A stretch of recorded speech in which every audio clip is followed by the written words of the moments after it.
Okay, everyone. Welcome back. I hope you're having a great day. I hope you're enjoying this day because we're 1 week away from Purim. Our Chachamim tell us that Purim is one of the greatest days of the Jewish calendar. We say Purim is like Yom Kippur is like Purim, right? In the sense that Yom Kippur is Yom Kippurim. It is a day like Purim, and now we're actually going to be in Purim. Purim is one of the greatest days because we know that Purim is something that enables us to achieve a highest level of greatness. How do we do that? We do that via Mishenichnas Adar Ma'abeh B'Simcha. When the month of Adar comes in, we add to our Simcha. Simcha, happiness. In Jewish definition of happiness is living a life which is in sync with your mission. That is true happiness. True happiness is when you know that you are living a life where you are doing what you're meant to be doing. For the people that were able to make it here in person, Yasher Kochacha, we say that the real merit of Torah learning is in the effort that you make to attend the class. Of course, I'm not diminishing from the people that are here online with us, but certainly there's something unique about being here in person. So the topic that we're going to discuss today in our coffee talk is called gratitude, Hakarat HaTov. Like all the Middot we've been discussing over the last few weeks, these things require ironing. And the way in which that I like to iron out these ideas for myself is I try to look back at Jewish sources, try to look back at how our Chachamim looked at these ideas and these concepts. And then we use that as a springboard to have a deeper, greater conversation about how we could implement, these ideas or this trait of gratitude into our lives. So the first source starts off like this. It says, we're quoting a Gemara in Berachot. If you have a sheet, we're looking at number 1. If you don't have the sheet, then you just listen along, I guess. Okay, Ben Zoma used to say, what does a good guest say? He says, how much trouble has my host taken on my behalf?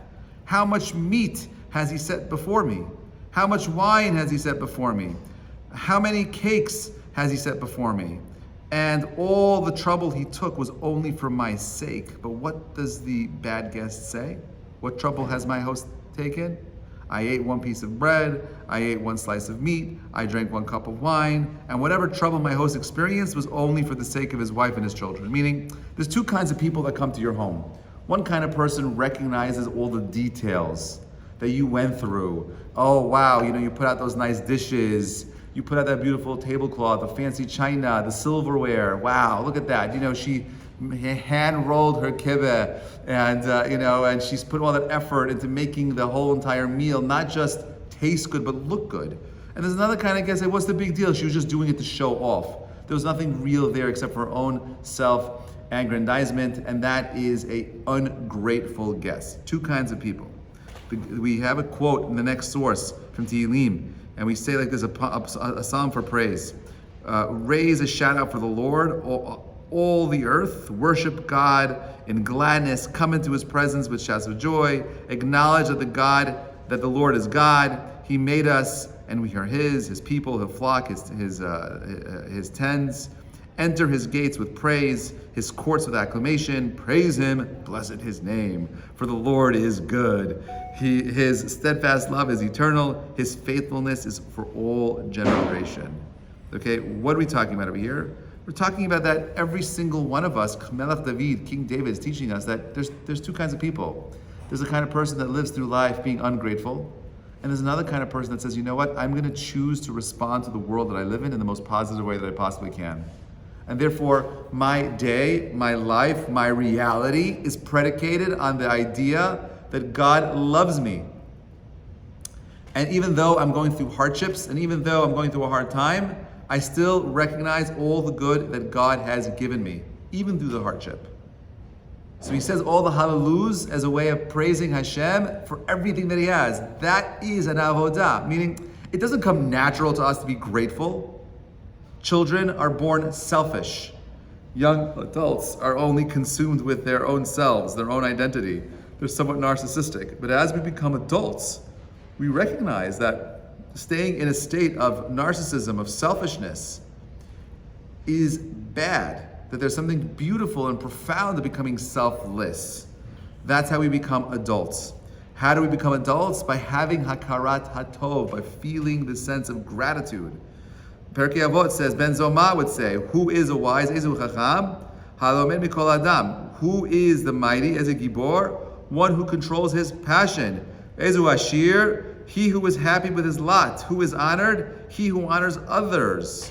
Right? The person that is able to achieve wisdom is someone who has the humility to learn from other people. The might comes from someone who's in control of his passions. Real strength is not doing what you feel. I don't know why this idea is not taught in schools today.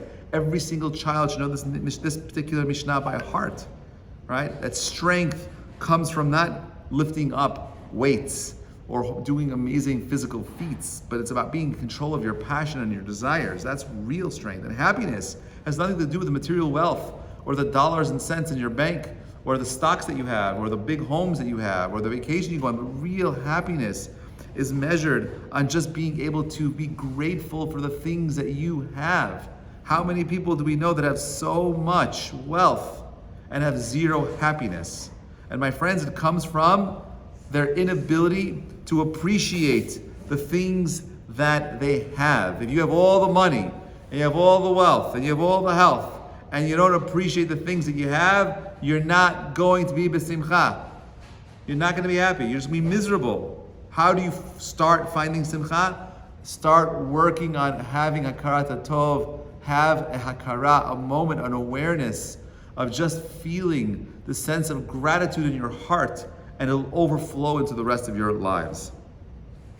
Rabbi Nachman of Breslov says, gratitude rejoices with her sister, joy, and is always ready to light a candle and have a party. Gratitude doesn't much like the old cronies of boredom, despair, and taking life for granted. Meaning, who is gratitude? If someone who lives a life of gratitude is someone who's always partying with sason and simcha. Hakarat tov is interlinked with gratitude and happiness. They're one and the same. They're sisters. But someone who does not have gratitude, someone who does not have this power of hakarat tov, is spending time with boredom, is spending time with despair, with someone who's spending time thinking about how easy it is, or how unfortunate their circumstances are, living in their cesspool of pity. That is not going to bring you to simcha.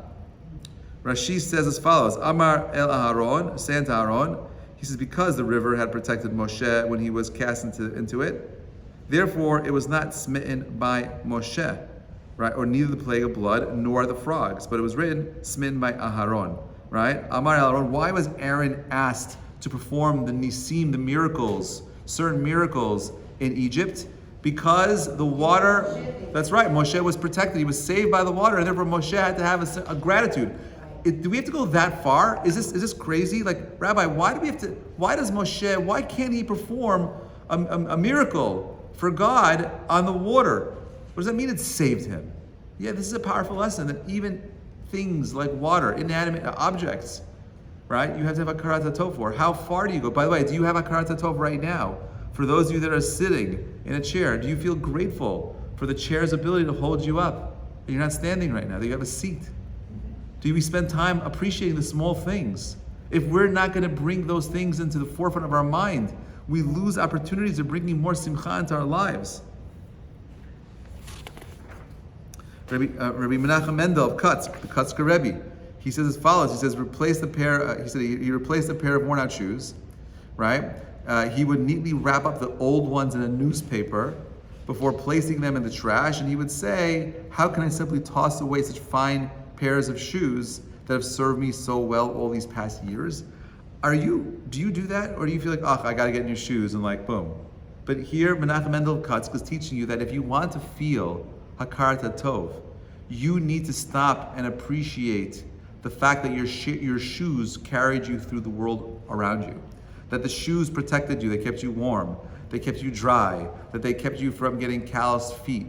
The fact that you have the shoes themselves, it's so easy to discard them. Big deal. Like, what's the big deal? It's a pair of shoes, Rabbi. No. The things that you have are a blessing.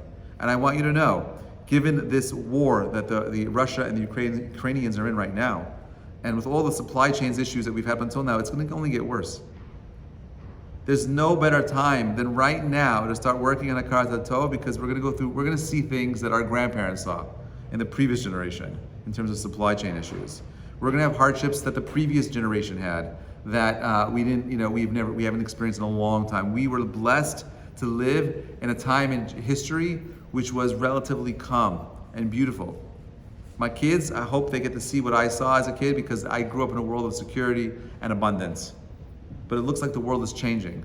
Now, I could be the ingrateful person that just says, it's not fair, I don't have this, I don't have that. Or I can be the person with nothing. Holocaust survivors were grateful for the small morsel of bread they got. They were grateful for the little bit of water, clean water they could get. And we're complaining about the air conditioning not being at the right temperature. Who's responsible for the feeling? You and I are. That's what this class is about. You take responsibility. You don't feel Hakarat Tov. You're feeling depressed. You're feeling like, you don't feel like God's taking care of you, or you're unhappy with your situation. You choose how you're going to respond to your circumstances. You can't control the circumstances. Your choice, my friends, is to choose how you are going to respond to the situations that you find yourselves in. That is how we exercise our bechira. That is how we exercise our free will. And that, my friends, is also how we live the life of simcha. Simcha is predicated on Hakarat Tov. Okay, so Rabbi Rabbi Schlossenberg says as follows. Rabbi Elia Lopian was once talking to a student after prayers, and at the same time he was folding his talit, his prayer shawl. The talit was large, and he had to rest it on a bench to fold it. After he finished the folding, Rabbi Elia noticed that the bench was dusty, and so he headed to fetch out a towel to wipe it off. The student to whom he was speaking realized Rabbi Elia was going to, what he was about to do, and ran to get the towel for him. Rabbi Elia held up his hand and said, No, I must clean it myself, or I must show my gratitude to the bench upon which I fold my talit. Do you have to show your bench gratitude? What do you mean? I bought the bench. I own the bench. I got to show my bench gratitude? You know what the answer is? Yes. Why? Because it's so easy to take it for granted. You think the bench is supposed to be there? You think that, well, it's my money. No. Who gave you the money? Where did it come from? How many people, there was like 5 million displaced Ukrainians that left their homes. They're running, they have no idea, the refugees, they have no idea where they're gonna, nothing. They have like a small suitcase. They wish they had the bench back again. But what a lost opportunity to not spend a little bit of time in appreciating the things that we have. You see, I suspect the people that are angry and bitter are people that haven't spent any time really appreciating the small things that they have. And they wallow in their frustration. They wallow in their anger. They wallow in their lack of gratitude. You can't be b'simcha without gratitude. And yet, something as simple as the bench that's holding up your talit, you should feel a sense of Hakarat Tov. Yes? And if you're jealous of somebody, yeah. I read this guy in Florida said, it's like, but you don't mean them harm, you're just a little jealous. Yeah. It's just like stealing from them. Did I hear it right? If you're being jealous, and that was like stealing from them, I could see why someone would say that. Meaning, we spoke about this before. The concept of jealousy and ayin hara are interlinked. The reason why you're jealous, or the reason someone gives an ayin hara, is because you're only seeing him with one eye, right? It's enayim, but it doesn't say enayim. It says ayin hara. It doesn't say enayim. It doesn't say evil eyes. It says evil eye in the singular. And the reason why it's written that way is because if you actually had stereo vision, you could see the full picture. You would never be jealous of anyone. You would never give anyone an ayin hara, because you have the whole thing. But we never see the whole thing. We see a small. Oh, look at that person. They look so great. They're fit. They're beautiful. They have all the money. They have all the things going for them. It's not fair. No, that's not the way it goes, my friends. You have everything you need to be b'simcha. It's your choice. You choose how you're going to respond to your reality. I had a guy today who said at my office, he was telling me how he lost $100 million. One of my kids, this and that, and it is horrible. Horrible situation to be in. And he's like, I had a medical situation and I'm still alive. I should have been dead 10 years ago, blah, blah, blah. Am I blessed or am I cursed? I'm like, the fact that you're here, my friend, is a blessing. He's like, I don't know. I'm like, yeah, you don't know because you haven't spent any time feeling a sense of gratitude for the things that you had. You think you should have had all those things? Maybe that's why you lost your money. You lost everything because you did not have the simple, but I did all such good things with it. I gave tzedakah, I did hesed, I helped people, blah, blah, blah. But if you do all of that and you lack the basic premise of gratitude, it is shaveh nothing. Nothing. So we quote a pasuk in Bereshit. He says she conceived again and bore a son. Who are we talking about? Leah. This time I'll praise the Lord. Therefore she named him Judah. Then she stopped bearing. Oh, thank you. She stopped. There's sheets over there. She stopped bearing. She stopped having children. Okay. So Rashi says, Hapam Oda. Right now I'll praise it. Why? Because I have assumed more than my share. From now on, I go praise God. Right? She recognized that she had so much abundance. She's the first person in the Torah to name her child Hodah, Yehudah, gratitude. By the way, who we named after? We're called Yehudim because our ancestors recognized that if there's one thing you can walk around with, call yourselves gratitude. Choose. We live a hard life as Jews. It's not easy. I get it. I get it. I chose my youngest son. His name is Judah. Yeah, and I gave him that name. It's not, it's his name in his passport, right? Like it's not like some other name that doesn't sound Jewish, like Jake or whatever it is, or Nathan, which you have no idea. I wanted my kids to have Jewish-sounding names because I wanted to be proud of who they are. But Judah specifically, I want this kid to feel a sense of hakarat hatov. This is my lesson for him all the time. I want him to be, that kid, by the way, is the happiest kid in the world. He's so happy-go-lucky, right? It's our ancestors wanted us to be called Yehudim to remind us that the secret to success in life is not the money, not the power, not the fancy vacations, not the clothing. That is nice accessories, but at the core, what gives you real simcha is hakarat hatov, just being grateful. Just feeling this sense of gratitude. We have a sefer called Chavot HaLevavot, Duties of the Heart, Rabbi Bachya Ibn Pakuda. He says as follows. This is a great piece. He says, there isn't a person alive who hasn't been given gifts, if only the gifts of life and hope, but we tend to suffer a kind of blindness that keeps us from seeing and appreciating what we have. There are 3 reasons why we fail to see the abundance in our lives for which we ought to be grateful. He says, number 1, we tend not to feel appreciative because we are too absorbed in worldly things and an enjoyment of them. Physical pleasure can never be fully gratified, and so we pursue them endlessly, which keeps us from gratitude for what we have. Number 2, we are so used to our gifts that we don't even really see them anymore. We have grown so accustomed to them that we appear they're typical, they're permanent, they're unremarkable features of our lives. Because we take them for granted, so we don't see all the good in our lives, for which we should really be grateful for. Number 3, he says, we're so focused on the trivial and the afflictions we suffer in the world that we forget that we forget that both our very being and all we own are among the good things and that have been gifted to us. The result of this is foolishness.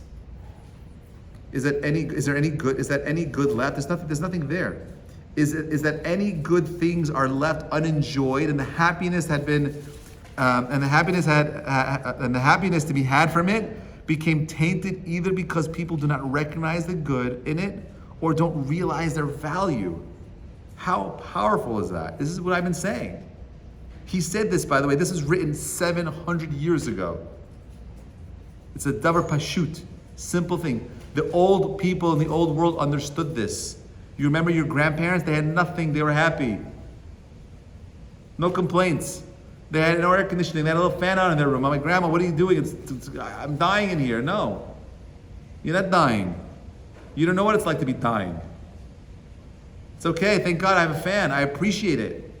I have water in my kitchen. I have electricity. These amazing gifts. And today people are complaining the Wi-Fi isn't fast enough. Rabbi, the Wi-Fi is not. I can't see you in the call. Can you fix the call? I'm like, do you appreciate the fact that you and I are talking on the small little devices, across the world, and you're complaining about the quality of the call? Right? It's so easy to take for granted the things that we have. That's true. We say yesterday's luxuries are today's necessities. And that's okay. I'm not saying you shouldn't have luxuries. Have the luxuries. Have all the gashmiut. But not if it causes you to lose a deep understanding of what real simcha is. He says that's the symptom number one. Symptom number one is, it's all about my gashmiut. That's not going to bring you simcha. Gemara Brachot, number 11. Rav Huna stated that Rav said, in the name of Rabbi Meir, that it has been similarly taught in the name of Rabbi Akiva that a man should always accustom himself to say, Kol David Rachmana Latav, that whatever the merciful one does, he does for the best. And when Rabbi Akiva was journeying, by the way, he came to a certain town and asked for hospitality, but they refused him. So he said, Kol David Rachmana Latov, whatever the merciful wants, that's for the best. Gamzu Latova. He went and spent the night in a field, and all he had with him was a chicken, a donkey, and a lamp. A gust of wind came and extinguished the lamp. A cat came and ate the chicken. A lion came and devoured the donkey. But he said, after all these things, Kol David Rachmana Latav. Gamzu Latova, right? Gamzu Latova. That night, a band of robbers came and captured the town. He then said, didn't I tell you that whatever God, the Holy One, blessed be, does is for the best? We live in a world where we only have one eye open. Oh, that guy is going to stop that. There is no bad in the world. You know where evil comes from? People's choices is where evil comes from. The physical world, there's no bad. There's only bad choices. How did Holocaust happen? People made bad choices. Bad choices. People choose to bring ra into the world. Putin, did he really need to attack Ukraine and displace all those people? No. He did it because whatever his reasoning was, I don't know. Compete, this and that. NATO, it's all shtiyot, it's power. I don't appreciate what I have. Russia is the largest, right now, forget about if it takes Ukraine. Right now, Russia is the largest country in the world, land-wise, by a lot. Number 2 is China, more than China. Number 2 is China, number 3 is the United States. Okay, Russia is the largest in the world. I need more boundaries, borders. You're right, okay, no one lives in, most people don't live in Alaska either, but like it's I'm just saying the point is that today, if we would stop focusing on the things that we don't have, and we created a world of hakarat tov, of gratitude, we created a world of cooperation, a world where we see I'm responsible for the other person. We could get rid of all the illnesses. We could get rid of all the craziness that the world is dealing with. We could make the world an amazing place, utopia. But we could only think about how close we got. We live in an amazing world. It's hard, yeah, but think about what you have. The greatest kings, the wealthiest people in the world don't have an ounce of the comfort that you have. No one 500 years ago could pick up a small little block of plastic and glass and push a button and have food brought to your house. I could send people I could do anything from my phone today. It's a miracle. Are we grateful? Do we feel that sense of gratitude? No, my phone's not fast enough. The pictures don't take good enough quality photos. The video is slow. The upload is this, is that. We complain. And I'm not saying you can't complain. I'm just saying that if you're complaining without creating and forcing yourselves to feel hakarat tov, you're missing the point. You're missing out. It's your choice. You're choosing to be miserable. You're choosing to see things in a negative way. That's your choice. I can't control that. That's your choice. It's all there for you to enjoy. Maybe God takes it away so we can remember the days where we had fast internet. Remember the days when we had our apartment, the small apartment we were so complaining about, but at least I had an apartment and not living in some tent on some border and not knowing where I'm going to get my next meal from? The Mishnah in Brachot says a person is obligated to bless upon the bad just as he has blessed upon the good. Rav explained that this teaching was given to indicate that one must accept evil with gladness. This is a Mishnah. This is not a Gemara. Mishnah is a greater source than a Gemara. This is a source that says that we have to be willing, able, ready to accept everything that comes along our way, even the negative. It's hard. Gemara Brachot. One who says Birkat Hamazon, a bracha for a calamity, right? Apart from any attendant good. How is this? For instance, let's say if there was a flood that swept the field. Although it may be eventually beneficial in as much as the land is covered with sediment and improves the infertility, still, for the time being, it is a calamity. For good fortune apart from any attendant evil. How do we understand this? For instance, if he found treasure trove, although it was bad for him because the king will hear and deprive him thereof, still, for the time being, it is good for him. Meaning, how we see the circumstance that we're in right now, it's up to you. Oh, I'm so afraid of this money. I won the lotto. I'm terrified. I won the lotto, and the lotto is it's gonna. All my cousins are gonna want my money, and they're gonna ask me for all these things, and I want to deal with it. You could see all the bracha become a curse, right? Or you could choose to see it as a bracha. You choose how you want to see it. Am I going to Moldova the prayer? Okay, awesome. Yes.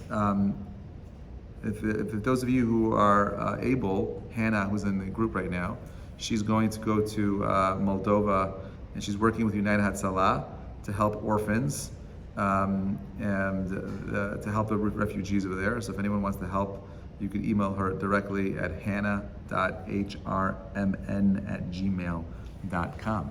Okay, so amazing chesed that you're doing, Hannah. Please be safe.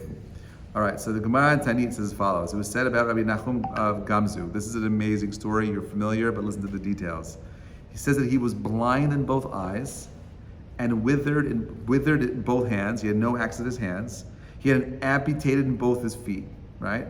His whole body was covered with boils. I mean, the guy was nothing but a blob of flesh. He was located in a rickety house, and the legs of his bed were placed in bowls of water so that ants wouldn't climb upon him because he couldn't shoo them away. The guy had nothing. Okay, he was just a brain. Once his bed was placed in, okay, fine. So his students wanted to move his bed and then remove the household vessels. When he told them, my sons, first take out the vessels and then take out the bed, because I'm concerned that as long as I'm in the house, it will not fall. But if you take me out, the house will collapse, because there's no reason, according to natural laws of nature, that this house should be standing. So they took out the vessels, they took out the bed, and the house collapsed. Okay, his student said to him, Master, since you were completely righteous, how did you come to this state? You're a tzaddik. How did this happen to you? He said to them, my sons, I caused it upon myself. Once I was walking on the road to my father-in-law's house, and I had 3 loaded donkeys with me, one loaded with food, another with drink, and another with delicacies. A poor man approached me and stood before me on the road and said to me, Master, feed me. I said to him, wait until I've unloaded the donkeys. I didn't finish unloading the donkey before he died. You ever hear that? I'll do it. Give me a minute. Give me 5 minutes. I'll get to it, right? Let me first unloading my donkey. The guy dies. I went and I fell on his face and said, listen to this. My eyes that were not compassionate to your eyes should go blind. My hands that were not compassionate to your hands should wither. My legs which were not compassionate to your legs should be amputated. And my consciousness wasn't satisfied until I said, let my whole body be covered with boils. They said to him, woe to us that we've seen you thus. And he said to them, woe to me if you hadn't seen me thus. Right, if you haven't seen me this way. Once a Jew wanted to send the gifts to the house of the Caesar. They said, who should go? Let Nachum of Gamzu go, since he's experienced with miracles. They sent in his hands a chest full of precious stones with pearls. He went and spent the night in an inn. The night and the innkeeper got up and took the chest and filled it with dust. They're like, This is a guy, a blind amputee, can't stop us. We'll just take the money for ourselves. The king, okay, so so what did they do? They took this chest and they filled it with dust. The next day, when Nachum Ish saw it, he said, Gamzu Tova, this is also for the best. When they arrived there, right, they opened the chest and so it was filled with dust. The king wanted to kill them all. He said, the Jews are laughing at me. This is also, right, and he said, this is also for the best. Eliyahu came and disguised himself as one of them and said to them, perhaps this dust is from the dust of Abraham, right, their father. And then when you throw the dust in the air, it becomes swords, and clay becomes arrows. He said to them, okay, he shall quote a pasuk. He says he shall make a sword like the dust in his bow, will spread like a straw. It's a quote in Isaiah. There was once a city that they were not able to conquer. They tested the dust, and they conquered it. They sent up to their treasury and filled the chest with precious stones and pearls. And they sent them off with great honor. When they arrived, they spent the night at the same inn.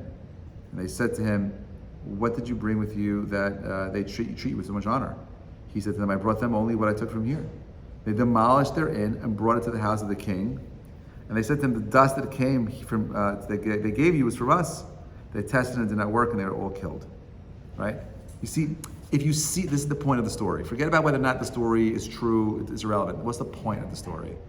The point of the story is that if you're able to watch the whole story till the end, right? There's always a bracha there. We see this most clearly from Leah, right? Leah was pregnant. She already had 6 of the Shvatim, okay? Bilhah, Zilpah had 2. Rachel only had 1. And she was pregnant. This kid was going to be the last kid. That's going to be number 12. They knew there would be 12 kids. And she had a suspicion she was having a baby boy. What did she do? She prays that this baby should be a nekeva, a female, not a male. Why? Because I don't want to take away from my sister. Why should my sister Rachel, who sacrificed so much, only have 1 kid less than the maidservants? She prayed, she did a dan dina, right? She did a cheshbon. She does a calculation that it's better for my sister to have a chance to have that extra kid.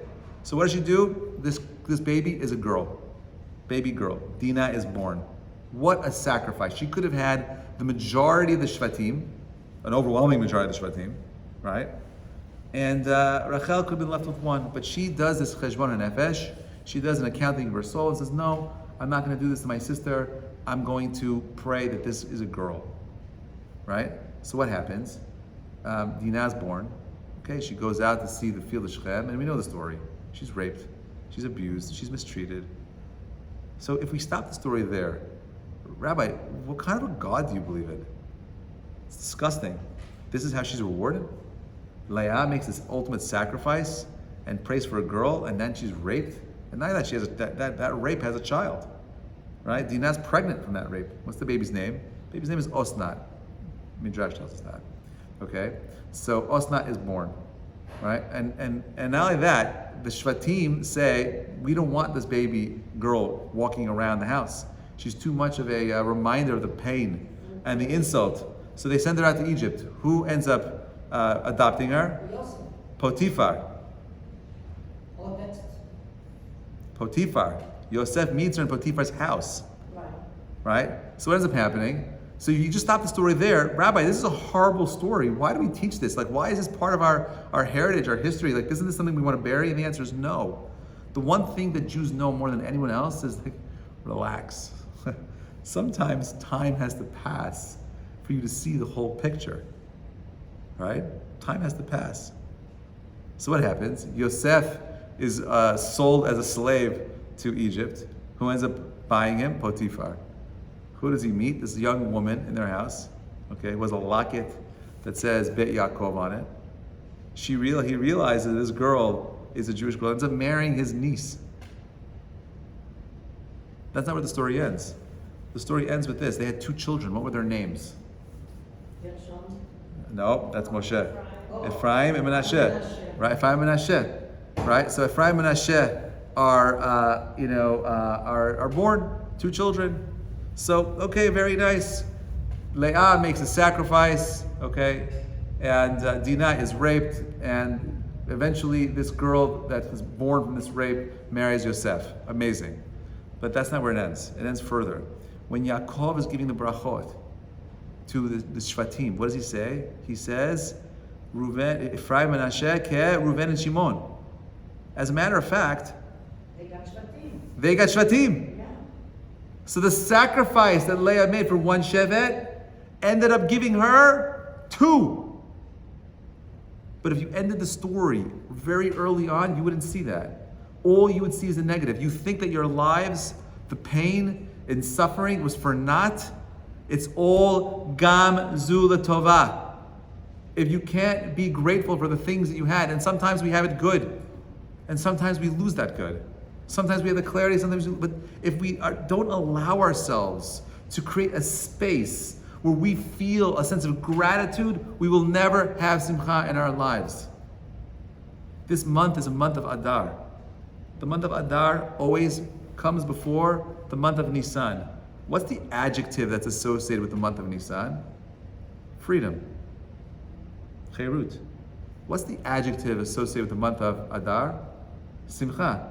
Happiness. Doesn't it go the other way around? Don't we always say that if I had more freedom, I'd be happier? But in the Jewish calendar, it's reversed. First you have simcha, and then you have freedom. You see, you can't have real freedom if you don't have clarity as to who you are or who you want to be. Simcha isn't just sitting there and being happy. I told a story this morning. There's a famous story of Rabbi Yonatan Eibshitz. He was a young boy. He learned in yeshiva that in the month of Adar, Mishnichnas Adar ma'arbeh b'simcha. So what did he do? He came home, took out all the pots and pans, and started drumming. And he's making a ruckus. And his mom comes and says, "What are you doing? You're making a mess. You're making a ruckus." He says, "No, I'm being happy, being b'simcha. And as a mitzvah, so I want to make myself happy every day. I'm doing this for the whole month." She says, "Are you crazy?" He says, "No," and he kept going for hours. Anyway, his dad comes home, and his mom says to him, "This is your son's going crazy. He's baking walks into the room, and he stops. And he says, "What are you doing?" He says, "Well, listen, I learned this mitzvah of Mishanichlas Adar Ma'arbeh B'Simcha, and I'm baking b'simcha. And there's a mitzvah to do it, Dad."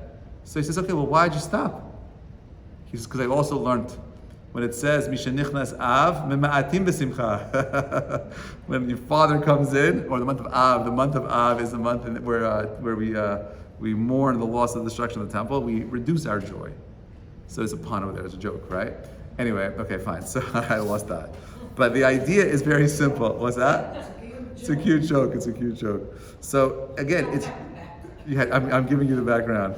All right. So if you don't have a quiet moment of introspection daily, you're going to live a life of misery, right? So I gave you a little bit of homework. This is your avodah, okay? This is your avodah. Avodah is number 16. Let's do it together. And this is so relevant to us today. I would say more relevant today than any other reason. I'll tell you why. The reason why is because you don't realize that Russia and Ukraine make up about 35% of all grain exports around the world. Okay?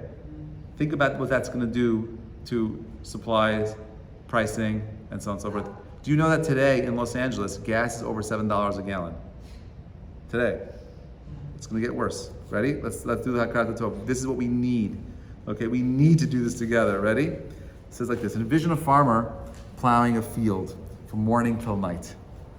Okay? He rises up the next day at sunrise and he plants seeds of wheat in neat rows. He returns each day to remove the weeds and to irrigate the field. After a few months, tall green stalks sway back and forth in the soft breeze. The farmer then harvests his field and binds the stalk to sheaves. The sheaves are delivered into the mills, where they are then pounded to remove the wheat kernels and separate the chaff. Next, the wheat kernels are ground into flour. The flour is poured into sacks, loaded into a truck, and delivered to a bakery. The baker then measures the flour into a big mixing bowl and adds egg, sugar, cocoa, and water. He forms the dough into balls and places them onto the baking trays. Next, he slides the baking trays into the preheated oven. After 15 minutes, he removes a tray of fresh baked cookies and places them on the cooking racks.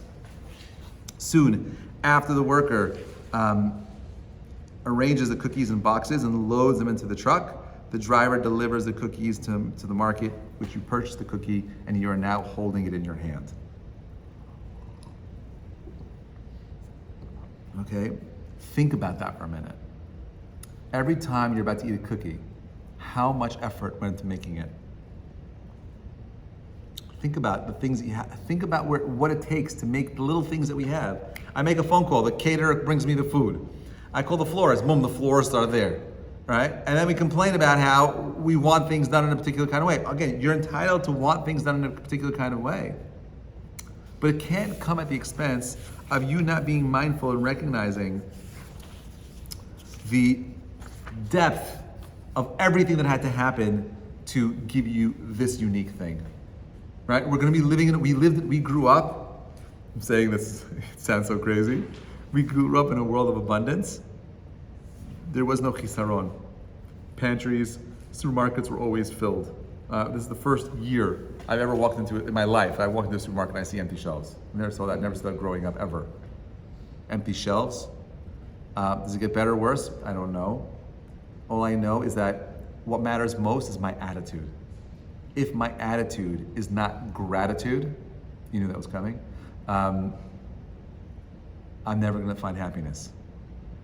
I want you to live a life of meaning and happiness, but it can't work if you're broken and unhappy. And the reason why you're feeling that way is because you are not spending enough time in bringing in this midah of hakarat hatov. Listen to what it sounds.